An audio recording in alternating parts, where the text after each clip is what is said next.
Yo，翻嚟禮拜 Jupiter Beats 藍調人生啊，錄片嘅時間呢係2026年嘅4月11號星期六啦。點解星期六去錄片呢？因為聽日呢就約咗剪頭髮啦。咁啊，我哋嘅髮型師哥哥呢，即係我哋嘅忠實觀眾同埋呢個 KD 粉絲嘅髮型師哥哥呢，佢就有其他工作啦。咁所以呢，佢就即係只能夠係星期日咁樣，同埋呢，佢就好難約嘅。咁加埋我都幾個月冇剪頭髮，我2個月冇剪頭髮啦。咁所以就提前就做咗今日呢一個嘅 podcast 啦。咁啊，同大家係傾下偈，講下呢段時間嘅少少新聞咁樣啦。咁啊，開始今日嘅內容之前呢，開始今日嘅叫做個人分享之前呢，先嚟做少少嘅簡單宣傳啦，或者啲簡單嘅預告咁樣啦。咁啊，講緊話 podcast 咧嚟緊呢，我應該會重新再開一個 IG 或者 Facebook 嘅叫做嗰啲叫咩 page 啦。原因就因為舊嗰個咧就好多年前嘅，講緊就話可能係6年前度咧我就開啦。咁嗰時就仲細個啊，即係讀大學，啱啱入大學咧就唔識得去叫做去營運呢啲嘅東西啦，就用啲好土炮嘅方法咧，咁就去營運佢啦。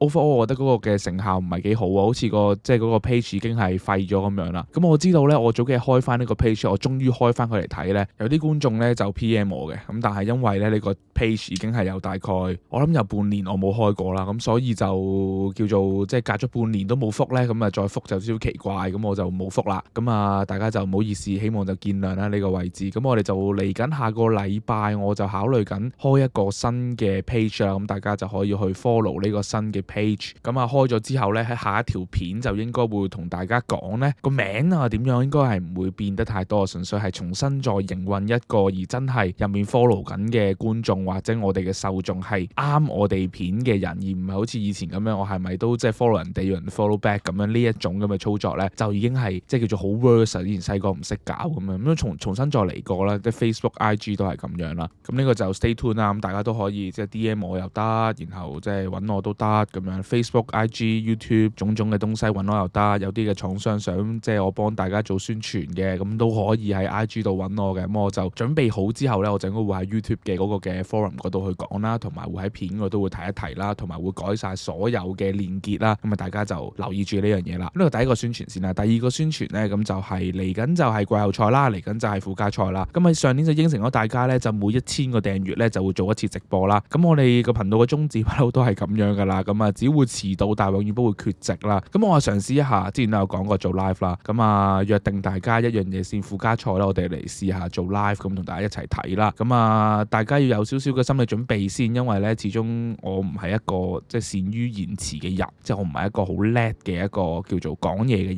咁啊，每一條片咧，大家見到我咁樣去講咧，好多時候都要經過好多嘅 NG 啦，尤其是係講 play 嘅時候咧，會係咁 NG 啦。咁我都冇乜信心嘅，同埋即係以籃球角度嚟講，我自問都唔係一個睇晒咁多支球隊，對於所有球員嘅狀態都好了解嘅人。我都係每次做片之前咧，就去即係惡補啊，又或者係睇咗啲乜嘢就講啲乜嘢咁樣啦。咁所以即係嚟緊下個禮拜2同大家約定咧，就可能就係做一次嘅直播啦，即係睇一次嘅現場嘅睇比賽啦。咁我研究下點樣做先。咁啊嚟緊喺呢2日咧都會有啲嘅 post， 會有啲嘅宣傳咁樣噶啦。咁大家就可以繼續留意呢個位置啦。咁我希望嗰個 vibe 係乜嘢咧？就好似朋友之間睇波咁樣，你哋有你哋睇，我哋有我哋睇咁樣。跟住過程之中，我會即係講下我點睇啊，會講下即係唔同嘅狀態咁樣。你可以喺留言度即係同我講你點睇，我哋就喺呢個留言度討論咁樣，即係希望係咁嘅形式啦。咁啊有少少嘅困難嘅，遇到第一個困難咧就係7點半係第一場嘅比賽咧，4月14號。咁啊7點半係非常之早噶。咁啊睇下有冇可能係可以做到呢樣嘢啦。如果係真係做到嘅話，真係7點半開到呢個第一場嘅話咧，咁啊大家就必須要係留個點讚啊。7點半起身講波咧係唔容易嘅。咁啊雖然我對於做 live 咧都係冇乜信心啊，我覺得係會有好多嘅冷場嘅，好驚呢啲嘅冷場。咁但係即係人總要係嘗試嘅，即係我哋做片都做咗2年啦，而家去到季後賽啱啱好就即係接近2年嘅時間啦。2年喺呢個形式同大家去溝通，咁不如可唔可以有個即係自己頻道上面嘅突破咧？自己嘅突破咧，冇諗就會係一個嘅 opportunity 咯。咁所以我哋就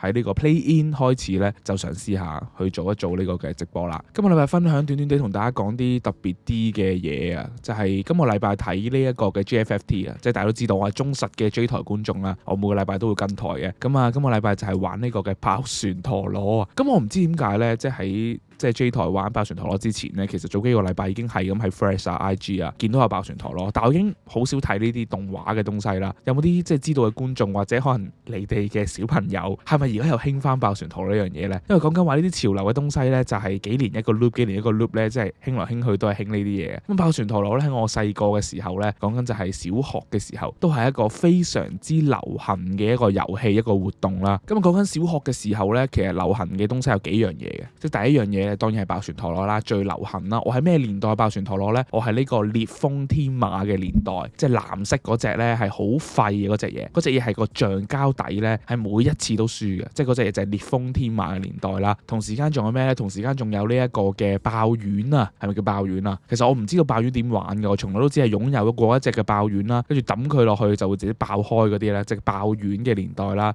跟住仲有呢個就係 BS 卡嘅年代啦。BS 卡以前細個玩得好瘋狂嘅，即係呢個咩龍王齊格弗列多啊，即係有一系列嘅啲卡咧，就好似而家啲人抽 Pokemon 卡咁樣啦。咁以前細個就玩得好癲，一大沓咁樣咧，咪同人哋去玩，用生命值硬接。即係我哋係以前細個星期六咧就要翻學校嗰度咧有啲嘅活動嘅，咁但係翻學校活動咧就絕對就唔係上堂嘅，即係唔係嗰啲聽嗰啲詩歌聖經嗰啲。我哋以前細個咧係嗰啲基督教學校，星期六有嗰啲崇拜嗰啲，咁唔係翻去玩呢啲崇拜嘅，我哋係翻去玩爆丸啦，翻去玩爆旋陀螺啦，同埋翻去玩 BS 卡嘅。咁講起呢個爆旋陀螺咧，前幾日同女朋友傾起偈嘅時候就話咧，而家爆旋陀螺咧係識得解體嘅，好似話即係話呢個新嘅玩法就係你輸咗會解體嘅。咁但係我哋以前個年代唔係咁樣噶嘛，咁所以咧我就即係突然間醒起，就想同大家講講咧，以前嘅年代咁我係擁有乜嘢嘅陀螺咧？我記得我拎得上手咧最勁嘅兩隻陀螺咧，以前係呢一個叫做烈焰鳳凰啊，一個持久型嘅陀螺啦，同埋一個叫做大地天鷹啊。我啱啱好似揾得翻呢隻紫色嘅大地天鷹啦。咁啊講緊話，我啱啱上 Coral 時候見到啦，一隻嘅陀螺要賣成1000蚊喎，依家即係嗰啲僆仔咁鬼勁抽嘅咩？以前好似幾嚿水2嚿水一個陀螺咁樣啦。然後以前點樣玩嘅咧？同啲 friend 咧就梗係唔係買嗰啲叫做即係最官方嗰啲戰鬥場地啦，嗰啲嘅陀螺盤啦，係喺嗰啲街邊文具鋪嗰啲藍色、綠色嗰啲膠嘅嗰啲陀螺盤咧，就喺嗰度玩噶啦。咁啊打一個陀螺盤過去，然後兩個就 3, 2,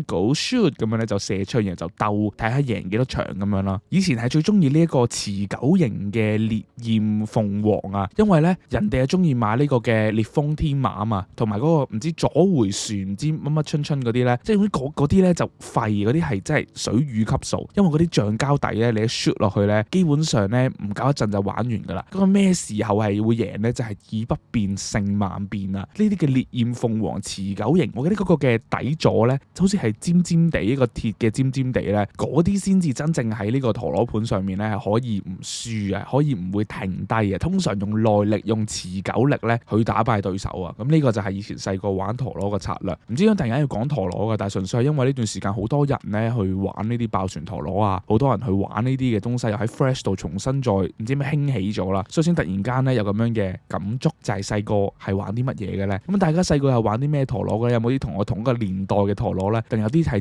再前一個世代嘅陀螺咧？咁啊歡迎喺留言度話俾我聽，你細個係玩啲乜嘢嘅玩具嘅咧？但係所以就今日嘅個人分享啦，咁最今日嘅新聞環節啊。新聞環節開始之前呢，今個禮拜做咗2條嘅片啦，一條係 Dennis Jenkins， 一條係呢個嘅賽特人啦。咁啊，賽特人呢條片呢，就大家好支持我啦，就好多嘅觀眾係咪好正面嘅留言啦，非常之多謝大家啦。喺呢條片入面呢，下面有啲嘅觀眾就有啲嘅疑問啊，或者有啲嘅提問咁樣啦。揾翻呢位兄弟呢位手足出嚟咧，就係 AY Film 5185呢位手足咧，就問咗我哋個問題，我覺得幾有趣，呢個問題好嘅問題啊，就係賽特人嘅防守以籃底為核心啦，以籃底為主啦，但係願意係同對方係賭3分波啦，賭你射唔射得入啦嘛。咁因為守籃底嘅期望值高啲咯，我之前有講過啦。咁但係同時間佢都係一支3分大隊，佢都係一支即係出晒名3分射得好嘅球隊啦。咁個賭法會唔會有啲嘅矛盾呢？呢個係一個好嘅問題，因為我從來冇諗過呢個問題，從來冇諗過進攻同埋防守即係呢個策略有唔同，係咪一個好大嘅問題？我嘗試下去用 Mazzulla 嘅角度去解釋下呢件事啦。先嚟就係賽爾特人嘅 personnel， 我覺得係一個好大嘅加分啦。賽爾特人嘅 personnel Snell 係一堆好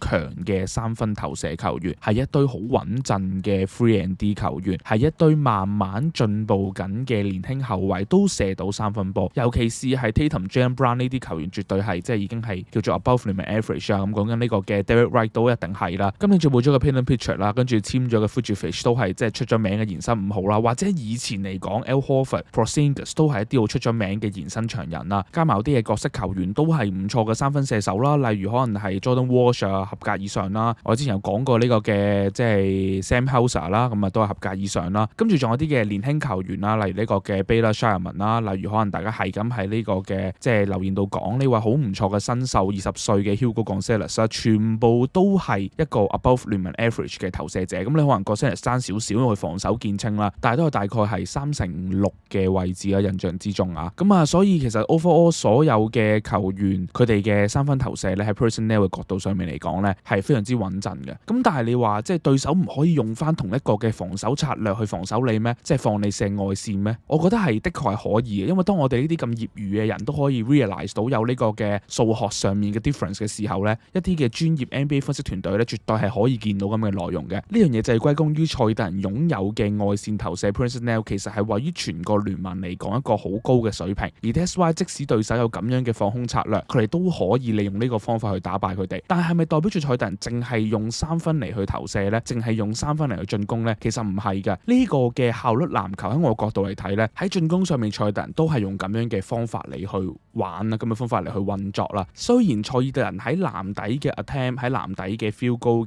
嘅命中呢係全聯盟最少嘅球隊，但係佢嘅命中率呢，佢係全聯盟第2高嘅球隊。即係講緊話佢雖然嘅 attempt 係少，但係佢嘅命中率係 cover 到其他人去 miss 咗嘅球權咯。咁所以其實某程度上佢都係打緊效率嘅籃球，只不過佢嘅機會少咗，但係擁有住一個70%嘅一個把握度呢，其實某程度上喺期望值角度嚟講，或許係唔係真係爭得咁遠啦。佢係僅次緊湖人隊嘅籃底命中率呢，係爭緊幾個 percent， 咁啊排名喺第2位，大概70%左右啦。咁喺呢個嘅數據底下呢，其實賽特人嘅 first option 仍然係外線投射，咁但係佢卻有一個好好嘅命中率。原因我覺得係在於好多時候當空間拉扯咗，你要去撲向外線去防守嘅時候，我反而創造到一啲好簡單而且好輕鬆嘅內線機會。當你籃底係冇人防守，或者你防守喺個 mismatch， 或者你防守喺個漏人嘅時候咧，呢啲嘅期望值就要比起你強行強硬攻籃底個期望值嚟得高咯。所以同時間三分本質上 Moneyball 嘅角度嚟講咧，係個期望值要高啲啦。當對手防守籃底嘅強度係唔係真係咁強嘅時候，而佢可以允許你有好多嘅內線得分嘅時候，自然外線嘅空間就會多咗，自然呢支球隊嘅進攻就會變得簡單咗。咁我諗呢個就會係點解佢哋會即係擅長射三分幾個 factor 嘅影響咯。我覺得即係先嚟就係 personnel 嘅影響啦，再嚟就係其實佢哋唔係唔打籃底嘅，只不過佢哋係即係以外線為核心拉扯空間之後，再創造啲簡單嘅籃下機會。我覺得呢個就會係成支球隊嘅特別之處咯。同埋縱觀成個聯盟，唔係有好多嘅球隊擁有咁多嘅 personnel 可以係守好籃底，而有好多球隊嘅策略根本就唔係喺呢一個方面，所以佢嘅進攻同埋佢嘅防守策略兩者可能本質上冇乜一個好直接嘅關係咯。喺個角度嚟睇，再嚟其實佢哋射得多三分呢，都係同佢哋嘅進攻策略有關啊。因為有手足都喺留言度同我哋做咗個補充呢，就係話 Mazzulla 嘅策略啊，好多時候有啲 2-on-1 機會啦。咁我想講多少少 2-on-1 機會係點樣嚟嘅，即係2打1機會啊。好多時候 2-on-1 機會係嚟自一啲嘅叫做 short roll 啦，即係中鋒幫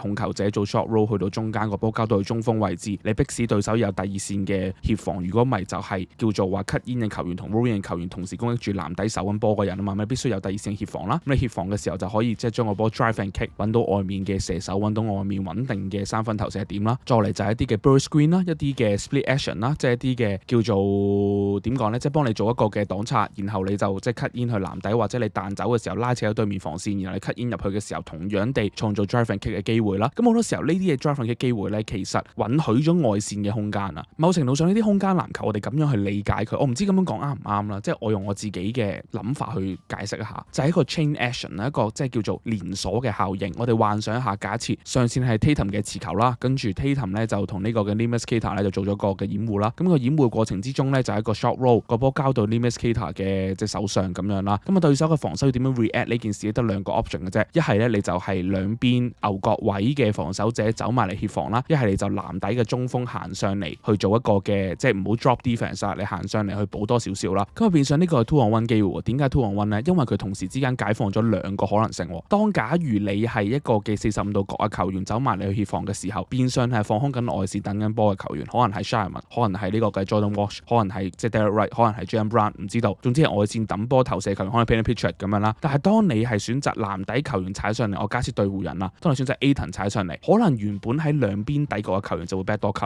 而咁樣嘅呢一啲嘅叫做 short roll 或者叫做 2 on 1嘅機會咧，反而就係創造到一係籃底輕鬆嘅 backdoor cut， 即係高效嘅叫做得分嘅來源啦，高效嘅籃底命中率啦，一係就係你45度球員埋嚟夾擊，我將個波傳翻俾外面嘅三分射手，係一個 wide open 嘅射波機會，期望值會再高咗。某程度上呢一種嘅進攻咧，有少少似係好多年前講緊話仲係勇士奪冠時期咧，嗰陣時 Curry 同埋 Draymond Green 打嘅 short roll 咯。Draymond Green 就係好聰明嘅2 on 1叫做進攻球員啦，好多時候佢以前嘅助攻點嚟嘅咧就係2 on 1嘅進攻啦。因為講緊話當你去到呢個中距離位置，你選擇兩邊球員埋嚟夾擊外線，有好多嘅射手等緊你，可以係 KD， 可以係 Klay Thompson， 係咪？仲可以係即係傳翻出去外面有其他嘅球員 Harrison Barnes、Andre Iguodala 全部可以射波。但係當你如果選擇中鋒踩上嚟嘅時候，我輕鬆個 lob pass 係咪可以交俾 cut in 緊嘅球員？所以呢啲2 on 1機會好多時候就係進攻上面幫呢支球隊創造空間嘅原因，都係啲打咗好耐嘅空間籃球。而啲2 on 1其實唔一定要用 short roll 去製造，球星嘅 cut in 都可以係一個機會，或者你第二線嘅叫做 attack close out， 你都可以製造2 on 1機會。總之係拉扯到空間，令到對面防守嘅第二線有 rotation， 或者第三線去到第三線嘅防守有 rotation 嘅時候，你就有機會揾到外面因為防守輪轉而被漏空嘅球員，又或者係籃底嘅球員咯。而呢啲就係一啲空間籃球最 basic 嘅 concept 咯。咁我覺得就係聯盟入面最好嘅單打手 Tatum 同埋 Jaylen Brown， 絕對喺自己嘅 drive and kick 入面都可以做到咁樣嘅效果。如果你唔去咁樣做嘅話，甚至我自己終結都得。Jaylen Brown 好多嘅進攻都係咁樣嘅。咁所以我諗就係 Celtics 強勢嘅原因就係呢度，而唔太需要去擔心對面嘅策略係咪同你一樣，因為外線嘅 personnel 足夠，而同時間內線又可以利用2 on 1嘅時候製造啲輕鬆嘅上籃機會。我諗呢個就係喺 personnel 角度上面叫做贏咗其他球隊嘅地方咯。咁啊講到 Celtics 今日 Celtics 咧就贏波啦。咁我哋叫會打破咗一個少少嘅東方神秘力量啦。次次出完片咧都一定係輸波啦。咁但係今次 Celtics 就贏波啦。咁啊贏咗一個嘅 New Orleans Pelicans 啦，贏好多添啊！呢場比賽咧成支 Celtics 入咗29球嘅三分波，而呢個係追平咗 NBA 紀錄啦。唔單止話有8個球員有最少2球嘅三分波進賬咧，連呢個嘅中鋒 Neemias Queta 咧都可以有1球三分波進賬，係生涯嘅第一個三分波啊！而呢一個係一個好有趣嘅表現，即係話所有球員都可以射波啊！同時要 credit 一件事咧，就係今年嘅 Celtics 應該就會 end with 大概係55場嘅勝場、26場嘅敗場，或者可能56場嘅勝場咁樣啦，唔知道仲有一場未打啦。咁但係呢樣嘢一個好重要嘅資訊，因為 Joe Mazzulla 咧已經係連續第4個賽季係可以得到50勝啊！50勝以上係乜嘢概念呢？如果你除翻開82場，即係得到6成嘅勝率啦。咁你話東岸好似即係不足為奇，但係唔係一支球隊要 keep 住強勢咧？尤其是喺今年球星受傷都可以強勢咧。Mazzulla 一定要去稱讚一下呢位嘅教練啦。咁所以 Celtics overall 我都係對佢有個好高嘅期望啦。我覺得起碼入到去呢個嘅東岸決賽啦。咁啊，大家點睇對 Celtics 咧？繼續喺留言度同我哋討論一下啦。仲有今日嘅第2單新聞啊！今日第一單新聞同大家講下湖人隊啦，就係湖人隊咧喺琴晚嘅時候咧就 waive 咗呢個嘅 Kobe Buffkin 啦。咁啊呢個嘅 pick up 咧，其實我當初有講過一件事，就覺得有少少太急，即係呢個嘅最後一個 roster spot 咧就咁快 pick up 咗 Kobe Buffkin。雖然佢喺 G League 嘅表現唔錯啦，同埋佢都係即係首輪選秀嘅球員啦。咁但係如果你唔係咁快 fill up 咗 roster spot 嘅話咧，可能你嗰陣時係可以揾到 Jeremy Sohan 啦，可能你可以揾到其他嘅球員啦。咁其實即係而家 waive 咗呢個嘅 Buffkin 咧，好大嘅原因係在於呢支球隊去到季後賽少咗2個可用嘅 personnel， 而呢段時間喺 Luka AR 受傷、Marcus Smart 受傷嘅期間咧，有幾位球員嘅表現可以話係叫做慢慢越來越穩定啦。咁啊，包括係呢個嘅 Nick Smith Jr. 啦，包括係呢一個嘅 Drew Timme 啦，好中意呢位球員 Drew Timme。我發現咧，我早幾同個 friend 講起咧，就係佢覺得我對於啲白人球員有啲嘅情有獨鍾。我又唔覺得我係對白人球員有啲情有獨鍾啦。咁但係就係 Drew Timme 嘅表現，大家有睇湖人波都知道佢係好 versatile 嘅，佢好多嘅進攻手段，可以外線射三分，可以中距離，可以 low post，可以籃底，防守可能入咗少少咁，但係我覺得都可以接受嘅，衝搶籃板都可以做到，基本上可以填補到 LeBron James 休息嘅時候一啲嘅 low post 發動嘅進攻，而呢個就係我見到 Drew Timme 嘅價值，時不時喺外線射一兩球三分都冇乜特別大嘅問題。但係由於 Drew Timme 同埋呢一個嘅 Nick Smith Jr. 咧都係叫做雙向合約啦，即係都唔係一個保障合約啦，咁所以去到季後賽兩位球員咧就冇得打波嘅，即係就冇權係上場嘅，咁必須要就轉正啦。我個人覺得即係 waive 咗 Kobe Bufkin， 其實某程度上應該係預示住湖人會將 Nick Smith Jr. 或者會將呢個嘅叫做 Drew Timme 其中一位球員轉正啦。咁我其實個人係中意 Drew Timme 多少少嘅，尤其是係即係佢近呢段時間嘅表現啦。Nick Smith Jr. 唔係唔好，只不過係佢呢啲冚分型嘅後衛球員咧，去到季後賽佢嘅戰術價值可能唔係真係咁高啊。咁啊，加上即係你話控球者湖人係咪唔足夠咧？係唔足夠，但係如何唔足夠咧？都未輪到向 Nick Smith Jr. 去持球噶啦，因為講佢前面仲有起碼 Bronny James 先啦。Bronny James 呢段時間表現唔算話特別好，但係見到佢嘅進步。咁啊，持球者仲有你向前數多一格，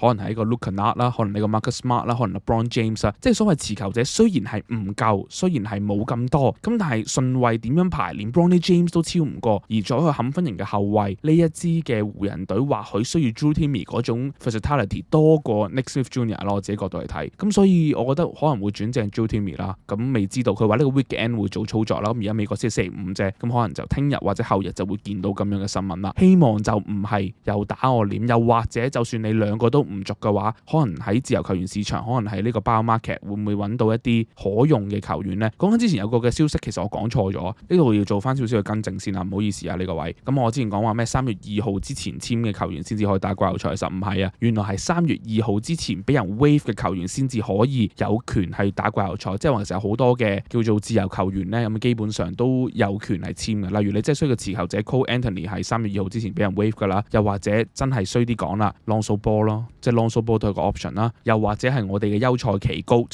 休賽期嘅即係最有價值球員呢個嘅 Ben Simmons 啦，都係喺3月2號之前俾人 waive 嘅，所以呢度就更正翻先啦。我覺得湖人隊未必會揀上述嘅球員嘅，可能好多時候咧會選擇呢一個嘅 Drew Timme， 我覺得係呢個湖人隊幾合理同埋幾合適嘅一個 option 咯。同大家補充翻就係幾時簽嘅球員可以打季後賽咧？咁啊，即係有兩個嘅時間點啦。先嚟就係要即係 March 1啊，美國時間 March 1，即係我哋香港時間 March 2啦，即係3月2號之前俾人 waive 嘅球員咧，你就有權打季後賽啦。咁啊，再嚟咧就係你必須要喺 April 13號，即係14號啦香港時間嘅呢個嘅時間點之前簽嘅球員咧，你先至可以俾佢打季後賽。即係意思話呢位嘅自由球員或者係俾人 buyout 嘅球員咧，就必須要 match 到兩個條件啦。先嚟就係3月1號美國時間俾人 waive 嘅，之前俾人 waive 嘅，又或者係叫做4月13號之前被簽約嘅，咁所以呢個就會係湖人隊接下來，又或者其他球隊，例如火箭需要控球後衛，都係喺呢個時間點嗰度去做一個嘅觀看咯。咁啊，再嚟就係講下即係兩樣嘢啦。咁啊，關於 Luke Kennard 嘅表現咧，我非常之欣賞，擺喺今日嘅 Love 嗰度去講啦。咁啊，講下呢個 LeBron James 啊，因為 LeBron James 冇乜 love 唔 love 嘅，因為佢大家 expect 佢係咁樣噶嘛，係嘛？即係大家都 expect 佢係會有咁嘅表現噶嘛。即係呢個係好 pathetic 嘅一個地方嚟，即係41歲仲要 expect 係我係真係 expect 佢係咁樣噶，即係我 expect 佢有咁嘅表現啦。咁啊，LeBron James 呢兩場比賽雖然都係對陣殘陣嘅球隊啦，例如今日冇出主力嘅太陽隊啦，琴日即係 Brandon Podziemski 同 Draymond Green 大隊呢一隊即係完全係後備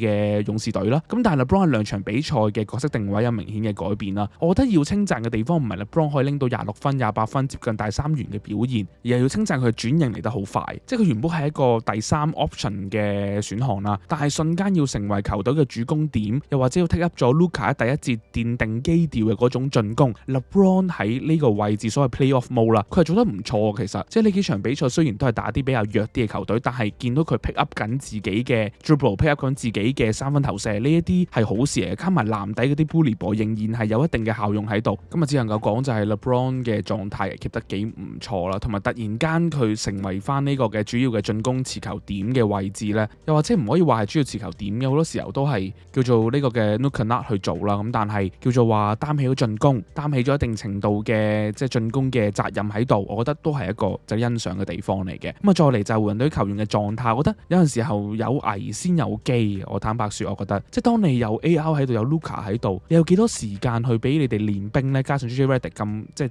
stubborn 嘅用人啦，咁 stubborn 嘅 roster 啦，咁所以我覺得喺而家呢個角度嚟睇，反而我見得多咗 Bronny James 上場打波，佢嘅狀態係好咗，佢狀態係進步咗。當然遇上一啲難搞嘅防守者，都係會甩波，都係會有啲好 sloppy 嘅 turnover， 尤其是勇士有一球喺中場瞓低咗，我少少搞笑我覺得，跟住回防又攤手咁樣。咁但係 Bronny James 佢係可以喺防守上面有一定程度嘅貢獻啦，防守上面對於 weak side 嘅傳球嗰種嘅 interception 嘅嗰個嘅 mindset 嗰種球商係即係師承到佢老豆啦，同埋都相對穩定嘅叫做 secondary 嘅持球工作咧，我覺得都係可以接受嘅。咁但係我覺得真係亮眼嘅球員，俾多個機會俾 Hachimura， 俾多個機會俾 LaRavia， 俾多個機會俾 Ayton 呢啲嘅球員，例如可能 Hachimura 為例，佢嘅中距離投射係湖人隊可以硬解嘅技巧嚟嘅。好多時候你進攻停滯咗，我當你假設可以捱到2-3場比賽，真係季後賽迎嚟咗 Luka， 迎嚟咗 AR 嘅回歸。Hachimura 嘅特點就係當上述嘅進攻打唔開嘅時候，佢嘅中距離投射有一定程度嘅準度，有一啲嘅即係衝框嘅能力，有一啲嘅低位 mismatch 嘅機會，呢啲係緊要嘅，呢啲係叫做試驗到嘅地方啦。LaRavia 嘅呢幾場比賽，呢2-3場比賽咧打得好咗，尤其是係打勇士呢場比賽，三分投射喺外線嘅角度嚟講咧，係擺脫咗一定程度嘅頹勢啦。因為講緊話佢喺3月2月嘅時候，其實三分唔準嘅，基本上係 airball 啊、切西瓜啊呢啲出手嘅 attempt 咧，全部都係咁樣嘅。咁但係呢2場比賽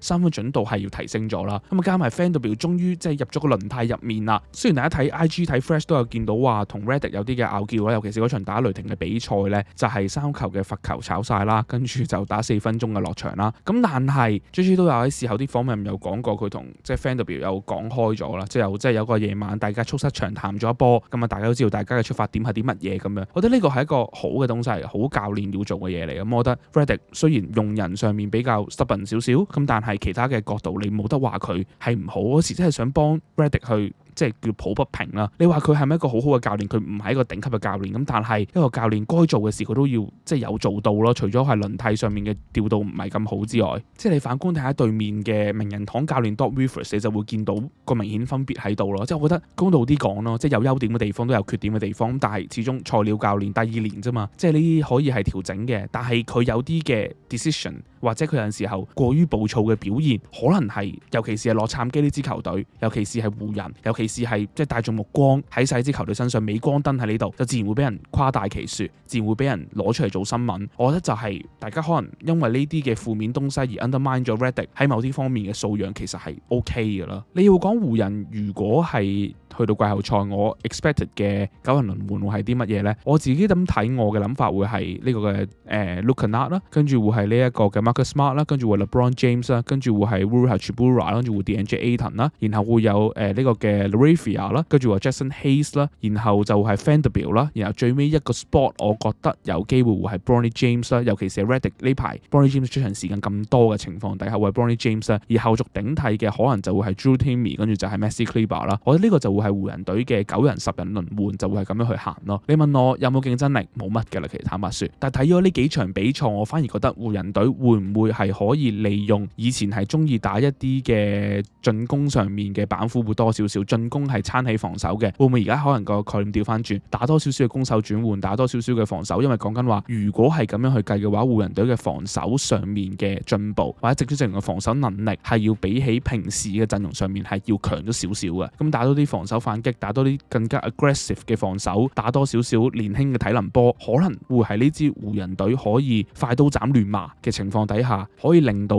即係防守上面會成為進攻上面其中一個幫助。我諗呢個就會係一個出發點咯，大家可以去留意一下，我都可以去睇一睇，叫做最 worst 入面一個冇咁 worst 嘅情況咯。咁啊講到雙星嘅受傷啦，講到 Luka 同埋 AR 啦，我同大家分享少少啦，因為我都唔係讀 chemistry 讀 biology 嘅人，我讀文科嘅人，所以我都係唔識嘅。我同大家簡單嚟睇下我喺網上面睇咗個嘢，跟住我問咗 AI 做嗰啲 research， 然後睇嗰啲醫療網站，睇咗呢個 Wikipedia， 話俾大家聽究竟即係 AR 同埋 Luka 係發生緊咩事情啦。咁啊 AR 同 Luka 咧就喺幾日之前4日之前咧就係話，即係佢哋會 head to Europe 啊，佢哋會前往去歐洲啦，尤其是係西班牙呢個地方啦，咁就做一個叫做幹細胞治療啊，呢個叫做 stem cell technology 啦。咁呢個嘅幹細胞治療呢件事情咧，就同大家簡單嚟講下啦。咁講緊話2位嘅球員咧都已經去咗歐洲啦，好似話有位會翻嚟先嘅，但我唔知係邊一位，好似係話 Luka 會翻嚟先嘅 AR 好似要留耐啲嘅。咁呢個幹細胞治療係啲乜嘢咧？我上網揾嘅啫。咁如果有啲讀醫學啊，或者係讀 biology 啊，讀呢啲相關科目嘅同學仔咧，歡迎下面度幫我做個補充啦。咁我就即係大家睇波都想知道究竟你中意嘅球員、中意嘅球星係做啲乜嘢嘅治療，或者佢有啲乜嘢嘅 treatment， 咁會唔會有啲咩嘅副作用，會唔會對未來有影響噶嘛？大家都想知呢件事噶嘛。咁所以我就即係做少少 research 咁樣啦。咁所謂嘅幹細胞治療咧，其實就係一啲叫做激活咗你嘅細胞啦。咁啊，利用一啲嘅細胞喺體外度培養咗佢，然後增加佢一啲基因改造，我覺得有少似咁嘅東西啦，就強化咗呢啲嘅抗炎因子啊。咁啊，將呢啲嘅細胞咧，再重新再打翻落去你嘅患處嗰度啦。因為你嘅細胞多咗啲抗炎因子啦，所以佢會理論上更加快去愈合啦。咁講緊話好多嘅球星都有用過嘅，例如可能係 Kobe 都有用過啦。咁但係呢啲嘅所謂再生技術咧，咁喺美國係一個好嚴格嘅規定嚟嘅，就唔一定係可以俾你咁輕易做到，同埋唔俾你有咁大規模嘅注射啦。咁但係歐洲咧就叫做比較流行少少，或者比較冇咁嚴格嘅一個規定啦。咁其實呢一啲嘅幹細胞治療其實係 manipulate 緊一啲嘅細胞，等佢哋可以有更加多嘅抗炎，然後去自主地 recover 翻佢哋嘅受咗傷嘅一啲組織啦，尤其是係呢啲嘅叫做肌肉組織啊，或者講緊話即係 osteal rifts 係嗰啲我唔記得個叫乜鬼啊，肋骨啊，嗰啲咩腹唔知乜鬼嘅嗰個拉傷咧，都係啲肌肉組織嘅拉傷啦。咁所以呢一啲嘅幹細胞組織就可以幫佢哋快啲去 recover 翻，所以就可以大規模地去減少咗恢復嘅時間啦。咁但係呢樣嘢所謂嘅上網睇叫 RPR 啲咩血小板治療咧，有冇啲乜嘢嘅副作用喺度咧？咁啊，通常雖然話可以由4至6週減到一半嘅時間，大概2至3週啦。咁但係呢一啲嘅東西係會有復發嘅風險啦。例如就係雖然佢係可以令到你嘅疼痛減少咗，令到你嘅細胞快速地修復，因為球員覺得自己唔痛就會提前去回歸，反而其實未必係可以 evaluate 到佢嘅腳傷或者 osteal rifts 嘅受傷係咪完全地康復咗。當你去到季後賽再受到一啲高強度嘅刺激嘅時候咧，再一次嘅受傷佢嘅嚴重程度就一定會比第一次高噶啦。咁啊，再嚟就係好似上年 Haliburton 咁樣啦，咁就係有陣時候球員未完全恢復，但係上場打波咧，會不自覺地用咗其他嘅方法嚟代償呢個未完全 recover 嘅肌肉啦，就好似做 gym 咁樣，有陣時候可能你舉呢一個嘅叫做 shoulder press 嗱，你唔夠力嘅，咁你就用咗呢個斜方肌，咁即係有啲地方代償咗咁樣，咁所以變相你腳部可能假設韌帶嘅撕裂或者韌帶嘅受傷呢啲東西就係嚟自呢一啲力量唔啱嘅代償咯，即係 Luka osteal rifts 想贏，覺得係一個窗口而去選擇做呢個治療，咁其實某程度上係 risk 緊佢哋嘅職業生涯。我覺得先要呢個決定冇得講啱定係唔啱，因為球員自己決定，而都冇得喺外人嘅角度去評價呢件事。咁但係要俾呢兩位球員，假如能夠季後賽回歸，一個 huge respect， 一個好有職業態度嘅兩位球員，一個好似湖人隊嘅名宿，好似 Kobe 咁樣嘅一啲球員，呢個係我好欣賞，打從心底裏去 respect 賭上自己未來嘅一個操作咯。如果你要問我呢個湖人球迷角度，如果呢個嘅季後賽之旅伴隨嘅會係一個更加嚴重，有可能係 ACL， 可能係韌帶，可能係呢個嘅跟腱嘅受傷嘅話，咁我就寧可係休息得耐啲先至再翻嚟啦。因為講緊話27歲嘅兩位球員，某程度上未來仲係好多嘅機會，仲係好值得期望嘅。咁如果因為咁樣而有個 season ending 嘅更加嚴重嘅韌帶受傷呢，咁就少少得不償失啦。但係上一個就係今日嘅新聞內容啦，去到今個禮拜嘅 Love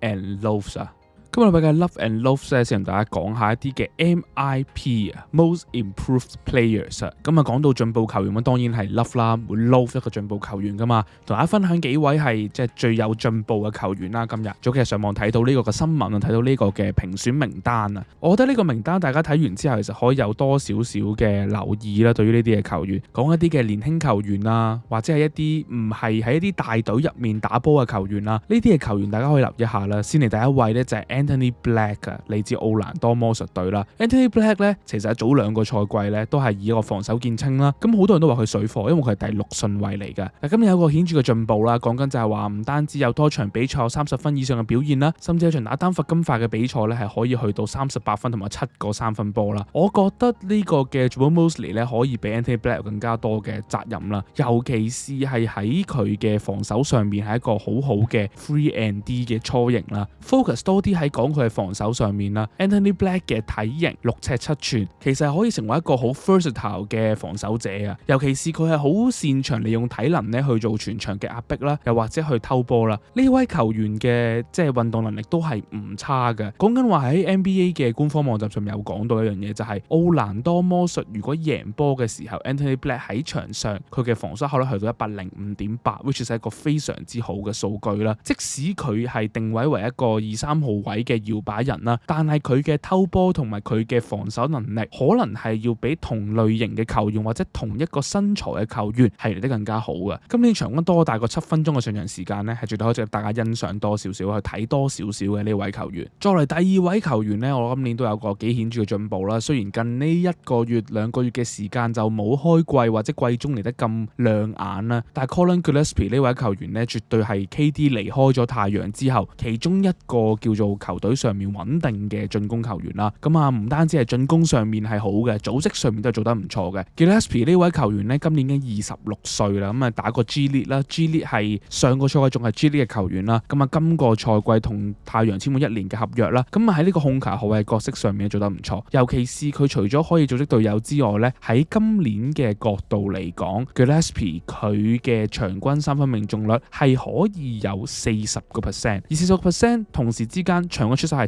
7.3球，上個賽季先係2.7球啦，但今個賽季已經有個 double 嘅出手量啦。但係喺效率上面咧，只係稍為地下降咗幾個 percent 啦。講緊上個賽季係33%，但今個賽季喺季中嘅時候咯，我記得一度係去到40幾個 percent、42% 左右啦。但係而家40%都係一個 above average 嘅投射點啦。咁所以呢位球員喺助攻上面場均係攞緊4.7個助攻，好似唔係好好咁樣。但係佢有好多場嘅比賽，當 Devin Booker 唔喺度嘅時候，球隊嘅主控、球隊其中一個嘅傳球傳導者係由佢嚟去做主導嘅。而太陽都喺佢主導上面呢，唔係經常會發生失誤啦，同時亦都喺進攻上面更加流暢啦。而好多時候佢可以做到 double 嘅表現啦。今個賽季 Colin Gillespie 嘅表現可以話係值得欣賞啦，可以話一個可以留意嘅球員啦，唔係咩全明星，好似一個 Dennis Jenkins 咁樣，唔係乜嘢叫做未來可期嘅球員，只不過係一個好穩陣嘅 rotation， 好穩陣嘅輪替球員。下一位球員要講嘅就係我哋做過片嘅球員啦，呢個 Jalen Duren 啦。Duren 今個賽季已經係呢個嘅全明星啦。我哋開季仲話會唔會係全明星呢？已經達成咗啦。Jalen Duren 最重要嘅工作，除咗係一啲嘅 dirty work 之外，佢嘅 pick and roll 嘅判斷 ，pick and roll 嘅做 pick 嘅嗰個 solid 嘅程度，係聯盟揾唔到第二位球員可以比更加 solid 啦。同時喺籃底防守都令到活塞防守排名位於全個聯盟嘅頂端啦。基本上今年嘅進攻係有一個好大嘅進步嘅。喺網上資料所顯示咧，佢今個賽季有40% 嘅出手係嚟自自己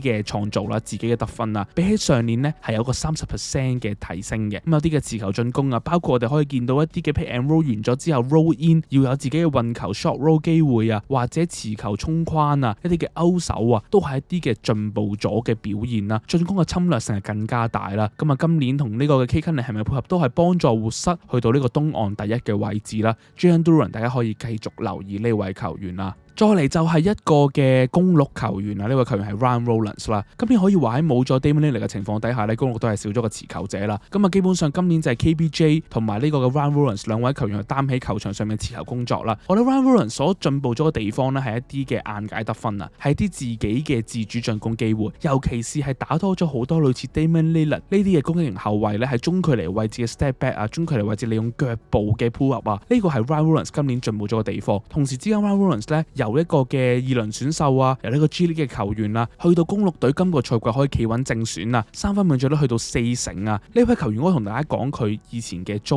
遇或者以前佢嘅經歷咧，你會覺得無論係心態上面啦，定係話佢嘅狀態上面都係一個好大程度嘅進步啦。講緊就係喺2023年嘅時候咧，其實 Ryan Rollins 係曾經有犯法嘅。佢喺華盛頓巫師嘅期間咧，佢係有7次咧去偷嘢，有7次有偷竊啦，咁都喺呢個 Target 嘅呢個超市嗰度，喺啲嘅超級市場度偷竊啦，包括啲日常用品啦，包括係一啲嘅洗髮水啦，包括係一啲嘅香薰蠟燭啦，包括係啲玩具啊、體育用品啦，咁啊每次嘅偷竊咧都係低過$1000美金嘅，咁但係偷竊就係唔啱，點解偷竊咧就唔知道，但係佢因為咁樣而俾巫師去裁走咗，做啲唔啱嘅事情啦，但係短短喺幾年嘅時間，佢唔單止呢啲嘅犯法事情，呢啲錯誤嘅心態已經改善咗啦，佢由一個嘅 G League 球員，一個後備球員慢慢企穩咗正選，甚至喺進攻上面可以幫助到字母哥係 secondary 或者第3位嘅得分手。而 Ryan Rollins 嘅進步係一個好顯著嘅突破咯，40%左右嘅3分命中率唔單止令到佢係可以有一個好高效嘅得分表現啦，同時間佢具備一定程度嘅切入能力啦、中距離 pull up 能力啦，喺進攻上嘅角度嚟講，呢位球員係一個非常之 versatile 嘅進攻手。咁而家已經預計咧喺 NBA 市場上面 Ryan Rollins 嘅身價已經係接近每年2000萬美金啦。講緊當年仲係要因為1000蚊美金嘅日用品而去偷竊，但係而家已經係接近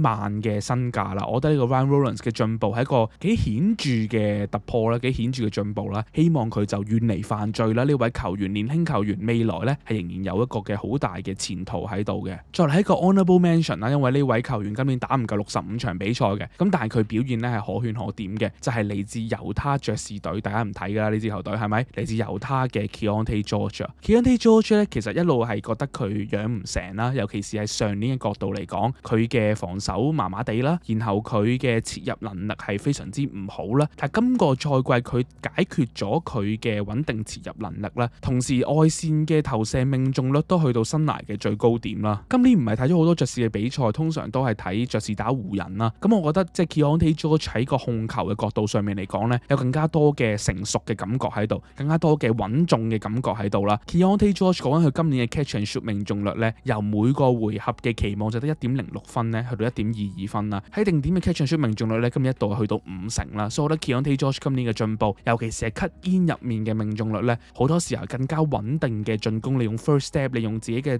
節奏嘅轉移去製造呢啲上籃嘅機會啦。咁啊，籃底命中由60%咧升到7成4啦，已經係接近一個頂級嘅籃下終結者嘅水準啦。今年或者唔係 Keyonte George 去爆發嘅一年，咁啊出年講緊有呢個 Jaren Jackson Jr. 啦，有呢個嘅即係 Walker Kessler 嘅回歸啦。作為呢一個嘅控球後衛嘅角度嚟講，我相信出年 Keyonte George 嘅表現會有更加大嘅進步。但係今年我係幾 enjoy 睇佢嘅進攻，尤其是係今年開季有一場俾佢打湖人隊咧，3分波點樣射到入，呢位球員嗰刻就俾我覺得，好似真係進步咗，真係 match up 到大家對佢嘅期望。所以 Keyonte George 今年雖然就唔 eligible 去得到呢個嘅年度獎項啦，咁但係佢嘅進步仍然係值得欣賞嘅。再嚟去到最後一位嘅球員啦，今年應該係佢噶啦 ，MIP 都冇得鬥氣啊！呢位球員就係 NAW 啦，呢個 Nickeil Alexander-Walker 啦。咁 Alexander Walker 有咩咁特別嘅地方呢？其實原本喺上年呢，我已經有講過木狼，有講過呢支球隊呢。我話 NAW 係一個好重要嘅 asset 嚟嘅，好重要嘅資產，因為佢係一個好好嘅外線 free and D 球員，同時有一定程度嘅自主進攻能力。但係點解木狼要去 trade 走佢，要先簽後換呢？原因就係因為木狼嘅薪資上限真係棘死咗啦。Apron 啦，而係冇辦法匹配到，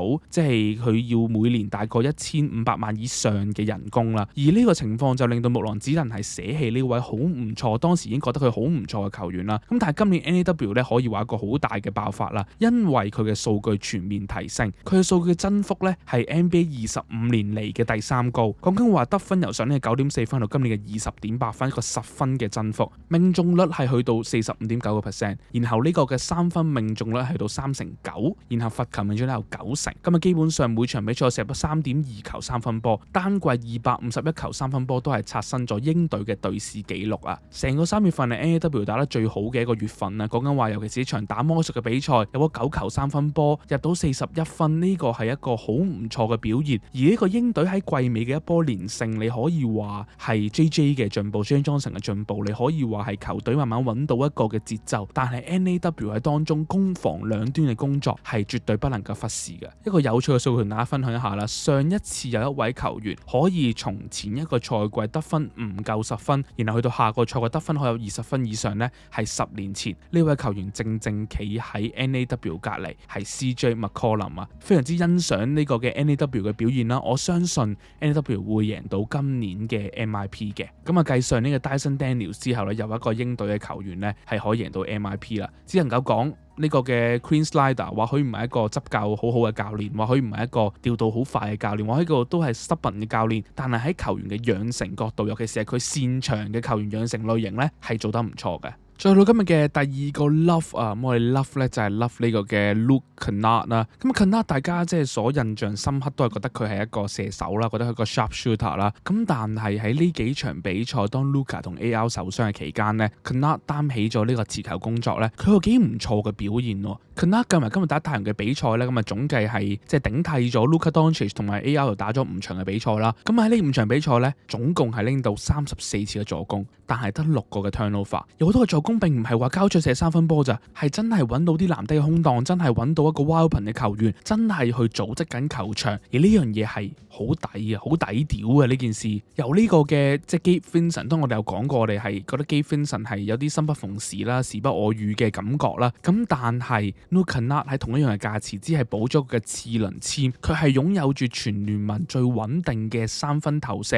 而同時之間喺助攻上面，原來佢以前喺大學嘅時候都係打持球嘅，原來佢就係眾裏尋他千百度 JJ Redick 揾咗好耐嘅球員，係同 Redick 一樣概念嘅球員，喺聯盟入面因為身材嘅劣勢，因為佢嘅角色定位問題，並定義為一個 sharp shooter， 但係其實佢喺大學嘅時候，喺高中嘅時候，佢係擔任持球工作，而且係一個非常之唔錯嘅球員。咁所以喺呢幾場比賽就叫做某程度上顯示到佢一定程度嘅得分貢獻啦，同埋一定程度嘅助攻工作啦。尤其是係喺 turnover 好少嘅角度，顯示到佢係一個即係打波好聰明，而且有一定程度球場視野嘅球員啦。講緊話呢幾場比賽得分都唔係差㗎，15分、10分、14分，今日19分添啊！3分命中率仍然係超過40%嘅命中數啊！講緊話對於冇乜操作嘅湖人嚟講咧 Luka Kennard 喺季中嘅 pick up 咧，可以話係一個好好嘅一個選擇啦，好好嘅一個 pick up 啦。咁同時之間 Luka Kennard 呢位球員，雖然你話可唔可以即係長期持球或者長期作為主控咧，喺呢個打雷霆嘅比賽我哋可以見到，去到下半場去到第3節，其實已經有疲態㗎啦。咁所以長期作為主控咧，對於一位嘅跑動型射手嚟講咧，絕對就唔係一個好事啦。但係偶爾客串下一啲嘅持球工作，偶爾去幫助下湖人解決一啲嘅持球困難嘅時候 Luka Kennard 呢位球員絕對係物超所值，都係我今個禮拜 love 嘅一位球員啦。咁啊 love 就講完啦，講一啲 love 啦。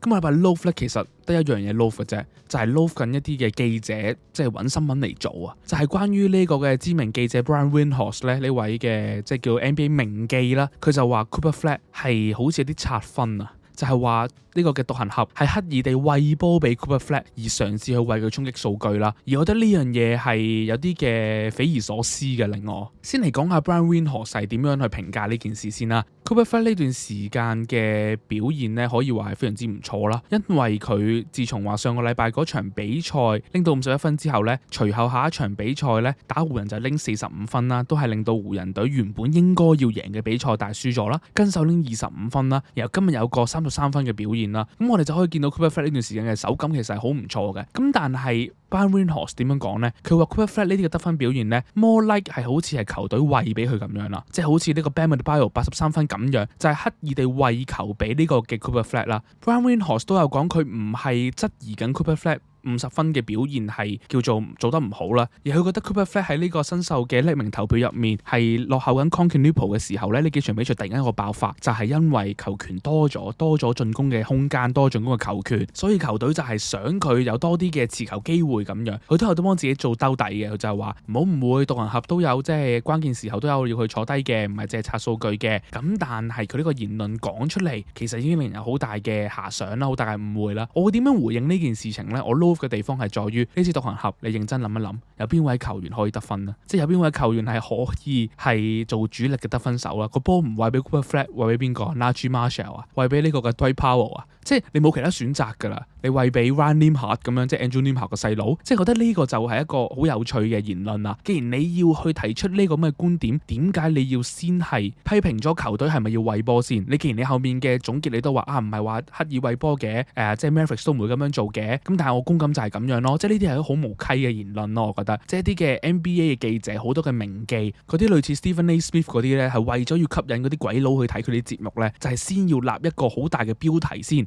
要立一個好大嘅一個指控，就係話喂，你拆分，球隊係要圍繞住佢嚟進攻咁樣，即係都冇拆分嘅嫌疑嘅。That's why 就係點解我唔中意呢一啲做咗好多年嘅名記，有陣時候佢哋嘅評價，例如 Kendrick Perkins， 例如可能係呢個 Stephen A. Smith， 我係唔中意呢啲人嘅評價。Windhorst 以前都正正路路嘅，唔知點解而家又開始喺度玩呢啲 gimmick 嘅東西啦。咁我覺得即係有啲嘅球評我中意嘅，例如早排林書豪客串做咗一排嘅，林書豪嘅評價係非常之好。佢唔係講緊話一位球員打得好打得唔好嘅一啲單純評價，而真係從球員嘅技術分析嘅角度去評價一位球員嘅進攻係點樣嚟嘅。呢個係好值得欣賞嘅狀態啦。加埋哈佛出身，口條非常之好啦，談吐非常之得體啦。而相比起要做 gimmick 嚟去吸引人睇，可能講緊話即係 Jeremy Lin 呢啲係我欣賞嘅地方咯。我哋再嚟講翻呢個嘅話題，你話 Cooper Flag 拆分 ，Cooper Flag 唔拆分，邊個拆分？佢係成支球隊唯一一個叫做有無限開火權嘅球員，而加上呢支球隊冇任何戰績壓力，你唔俾佢射多啲做多啲，咁點嚟得有進步啊？更何況就係50分表現45分表現，好多嘅進攻唔係話你想拆就拆到噶，唔係Adebayo嗰種射罰球啊，係真係認住防守者嘅 pull up 3分 step back 3分 side step。